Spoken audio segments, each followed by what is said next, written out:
नमस्कार, मेरा नाम जसपाल सिंह है।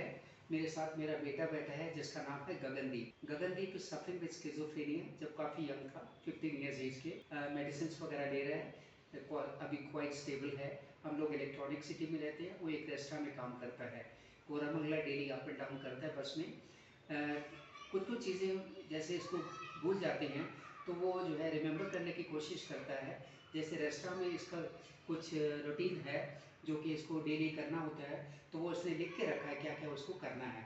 अभी आपको पढ़ के सुनाएगा जो ये डेली उसको एक बार ये रिफ्रेश कर लेता है और इसको काम करने में हेल्प होती है। Gagandeep please. Clean tissue box, clean salt and pepper holders, wipe all tables, wash servers, arrange all cutlery in silver, clean mixies, arrange bowls, serving dishes, etc.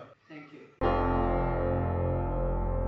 Break Free Solutions, brought to you by Project Discovery, supported by Enable India and Google.